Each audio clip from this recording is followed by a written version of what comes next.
Today, we are going to talk about why NFTs will impact the future of marketing. And if you haven't listened already, we've done an episode on NFTs on, I think it's, what was the title of it? Do you see it? I don't see it. Oh, yeah. How do NFTs fit in with marketing? That's the title of it. That was episode 1688, I believe. So today we want to talk about how we think NFTs will impact the future of marketing because we're seeing a lot of crazy stuff happen. I don't know if you read about this, Neil, but at the time of this recording, I think the New York Times sold a column for a couple $100,000. Time Magazine did an NFT drop of these 3 blocks, and it was like $430,000 drop done on Clubhouse. So there's a lot of dynamics there already. So let's just start with that. Yeah, I think what's happening too is, funny enough, people are leveraging NFTs and it's actually getting their name out there even more. It's creating more press, more brand awareness. Look at Logan Paul. He did an NFT. Jack Dorsey sold a tweet, or the first tweet sold, I forgot for how much. 3 million. All this stuff is actually creating more buzz and causing more people to talk about these companies. On top of that, they're actually generating revenue from it too. So for once, companies are able to do something that's not only causing them to generate revenue, but it's also creating a ton of press for them and free press for them, which is rare. It's like you're getting paid to create press. I want to give an example of, there's a guy named Burnt Banksy. So he took a Banksy picture. So he bought an original of the Banksy. I think what he did, I think then he printed it out and I think he burnt it, or he might've burned the original. And then, so I think he paid about $100,000 or so for the original Banksy. So it's the artist, the famous artist. And then he sold the NFT for, I think, $300,000 or $400,000. And so to Neil's point, when he was also interviewed on Clubhouse. So he was getting his name out there. And then a lot of people found out, oh my God, this guy's so original. So you take something that is already famous, Banksy, and you burn it. So that's remarkable. And then you create a name for yourself. And you also make a couple $100,000 doing it. So I think that's very innovative. And the other thing I'll say too is this. I think Gary Vee brought this up. I think this is really interesting. He was like, look, what you can do is you can sell access with your NFT. So what that basically means is, let's say you guys are interested in the marketing school NFT. And by the way, tweet at us if you're interested in this. Maybe we give away 10,000 NFTs that are, maybe it's like an NFT of Neil's face and mine, right? So it's like a little digital character and there's only 10,000 of them. And you pay $100 and you get access to that. Maybe if you pay $1,000, you get that one and you get access to Uber Suggest and ClickFlow for life. And maybe we only have 1,000 versions of those.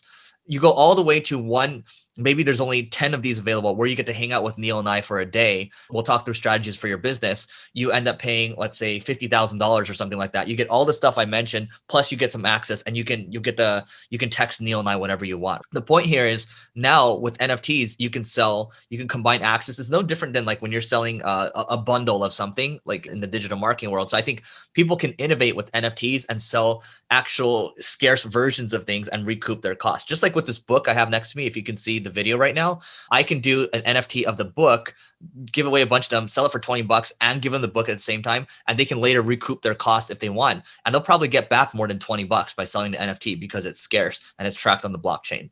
Just be careful with NFTs because there's some articles going out there by lawyers saying that it could be potentially considered a security depending on how you do it. And then you could have issues with the SEC. So just as something to keep in mind as well.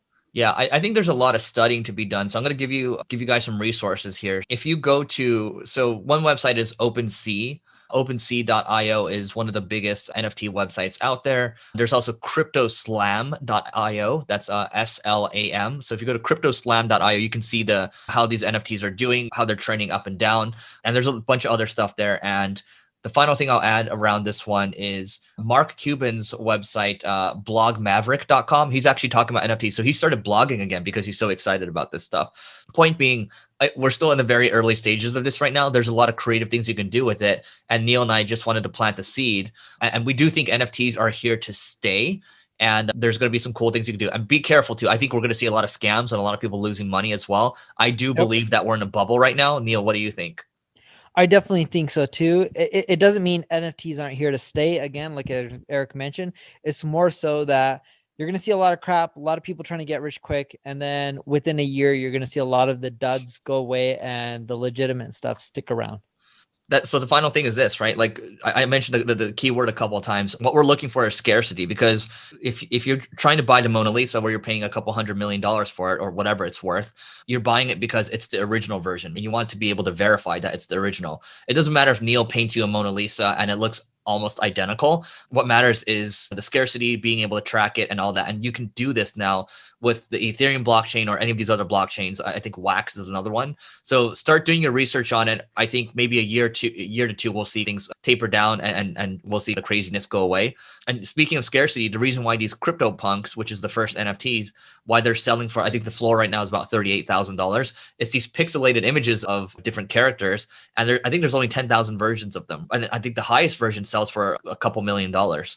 So scarcity is the name of the game. And now with the blockchain, we're actually able to do that. So I think a lot's going to change long term. So that is it for today. Go ahead, Neil. Yeah, and when you see people creating like 10,000 of them, we all know that's not really that scarce, but I think things are going to change in which people will be like, hey, here's only 100 of them, here's 50 of them. Then you're going to start seeing things do much better.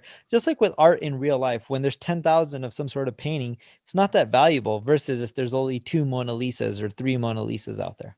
Yeah, and by the way, I think another thing with marketing, Clubhouse is actually really big for NFTs and artists doing drops. And so what they basically do is they get a couple of Clubhouse people with big followings who want to, increase their clout by hanging out with a Steve Aoki or like a Logan Paul, so that their incentives are aligned. I'm going to help you grow, create a really big room, and then you're going to do your NFT drops. And I'm sure these people are getting compensated in the back end, but I think doing drop-in audio to launch your NFTs is super amazing. It's like doing a webinar and then doing an NFT drop. So it's pretty amazing. So we're going to see some creative stuff happening long term. And so that is it for today. Please rate, review, and subscribe. It really helps us grow. And we will see you tomorrow.